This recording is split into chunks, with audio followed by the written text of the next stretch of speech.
Welcome back to the channel, everyone. Real quick, I'm gonna apologize for the video. I'll be honest with you, I didn't necessarily come completely prepared for this. So my normal camera is dead. I'm actually just shooting this on my iPhone, so out the gate, apologies for that. But we'll get to it. I'm gonna try to make this pretty short and sweet. There's not a whole lot that I'm gonna show you. There's multiple videos on it, but I do kind of want to touch base as to what we're doing today. The car overall, I love it, obviously, but now we're kind of getting more into like quality of life things. And so I reached out to Dane at Import Image Racing, and I wanted to address the shift. I didn't necessarily want to go with a full short throw shift kit yet. That may be coming in the future, but what I did opt for is through Cobb. I went with Cobb's shift plate. It is a weighted shift plate, and I am going to use the shortest leverage arm on it, which is supposed to be approximately 35% shorter. I'm going to get a tape measure here in just a second. I'll do some pre and post installation measurements to show you guys. And I kind of just want to see how that feels. I already have the Cobb weighted shift knob, and I figured I'd pair it with this. Another reason with it, I went with Cobb's shift plate as opposed to, say, Billet Works, was that with Cobb, the way that it's manufactured, I can still retain the factory dust shield that goes over that the shift cover. I mean the plate. So I wanted to retain that as much factory as I could. As far as product to product, they're about the same. Just that this one allows you to retain that factory shield. The Billet Works, you have to take it off.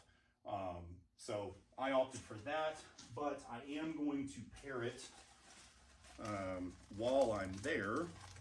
I did go ahead and through Perrin. I did get the brass shifter bushing. Supposedly that's supposed to help firm that up as well, the shift points. So kind of doing, I'm right there already replacing the shift plate. I might as well replace the shift bushing. So we're gonna start with that. Like I said, I'm not gonna walk you through all of it. I may throw a little bit of video clips here and there to kind of just show you. But the main thing is I'm going to show you the pre and the post, how the shifter feels, and kind of like my driving impressions or whatever whenever we're done with it. So without further ado, I've already got the car jacked up and ready to go. I'm going to crawl underneath it, get this knocked out, and then I'll probably cut back here in just a bit with the shift points. All right, so I've got, that way I have everything set to a point. So I just got it propped up here and laying here, okay? That way it stays static, so I can just move this around since I am holding the camera with one hand. In neutral position, you can see right about 7 inches in the dead center.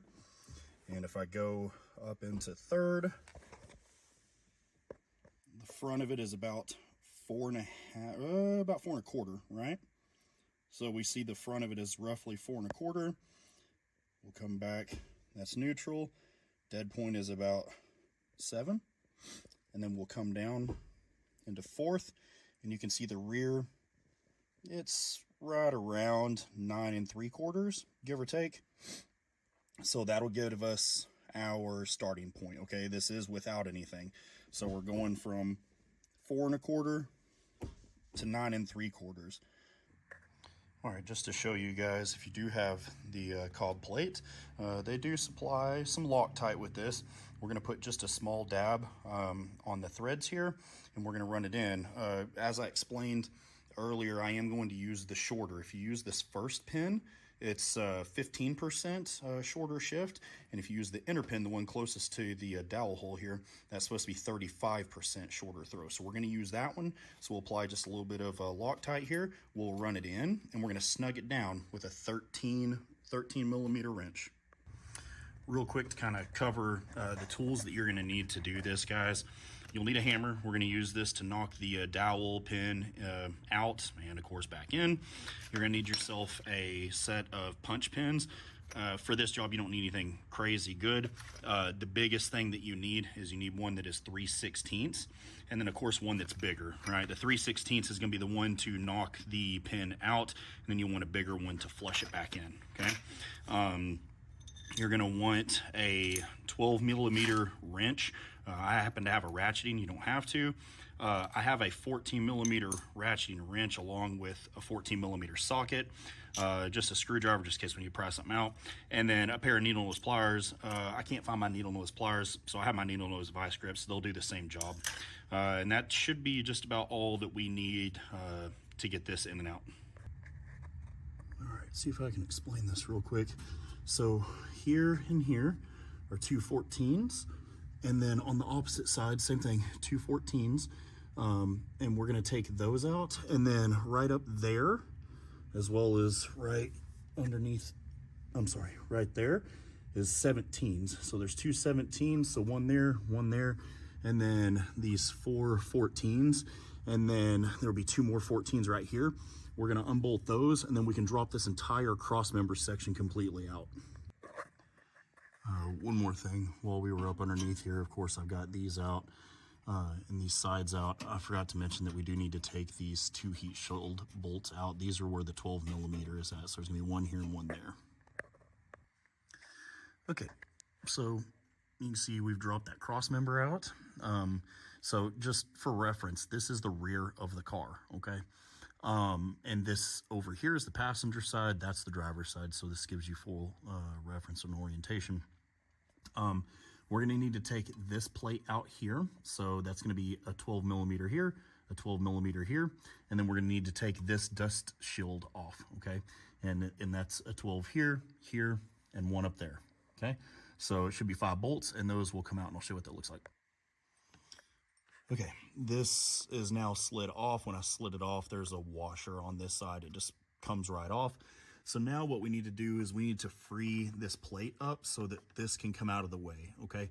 So there's going to be a 12 millimeter bolt right here, and then there's one up above.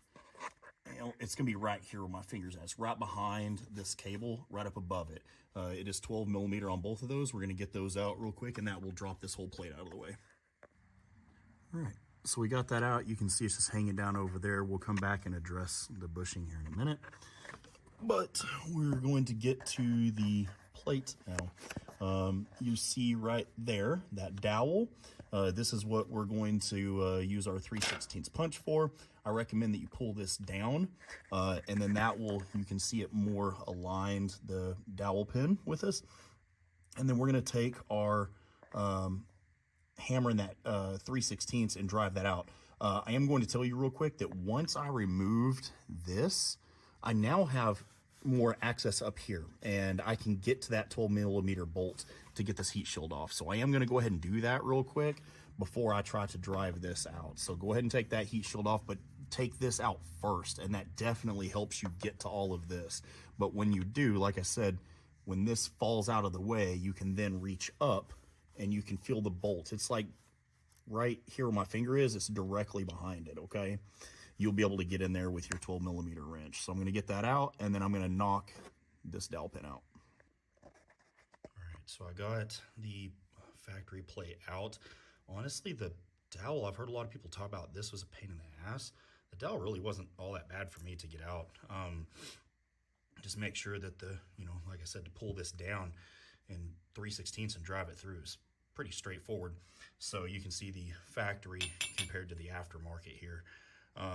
So we've already got ours Loctited and set in.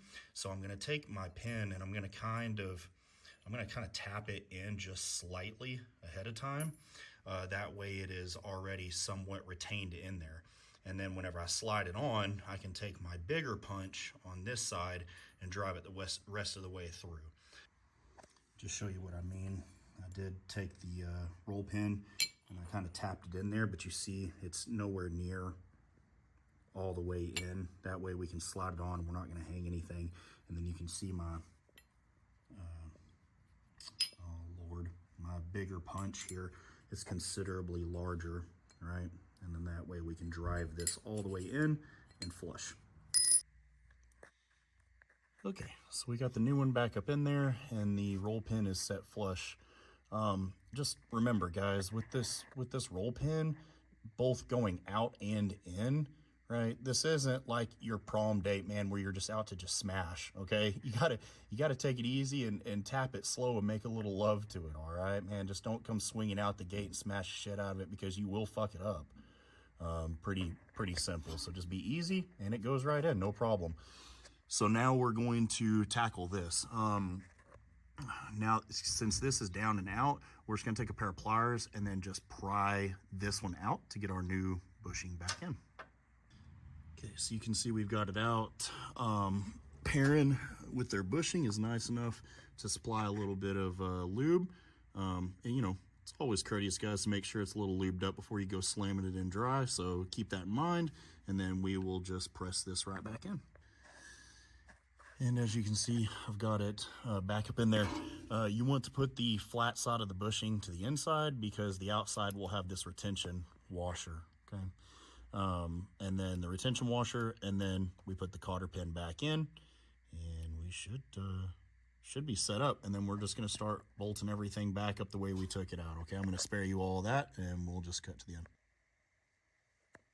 Okay, so back in the car, this is post installation. You can see it's still right at 7 in the middle, so we'll go directly up here into third. Yo, shit, yeah. So I mean, there's a little bit of slop here, but say 5 inches. I need to get that, like, that Perrin, if you watch this or somebody sees it and can shout out to Jeff, I wouldn't mind having your super stop so I can get rid of this extra slop. But anyways, so we're going down to 5 inches. I believe it was 4 1/4 before, so we cut about 3/4 of an inch off. Neutral. Yeah, same thing. Slop here, but right around 9 inches. So we cut about 3/4 of an inch off here. So overall, 3/4 up front and 3/4 in the back. We cut 1.5 inches off of play. And keep in mind, guys, that I have like the really tall Cobb shifter, okay? So if you had, you know, a shorter ball shifter, you know, it's going to get down even further. But that's, let me move this here real quick so I'm not hitting my hand anymore. Oh yeah, that's a huge difference. And I will tell you that it is like, it's very crisp and notchy feeling. It's way more mechanical. All right, that's gonna be it for me, guys. You can see I'm still dirty. I'm gonna go upstairs, wash up, get cleaned up, and we get the car down off the stands and we go drive it. I just kind of want to see how it feels, and go from there. But so far, just kind of up on the stands and shifting around, I absolutely love it. Highly recommended. And as always, like I said, hit up Dane at Import Image Racing. He's who I pretty much get every one of my single parts from. And it is the Cobb shifter, and we did use the 35% on it.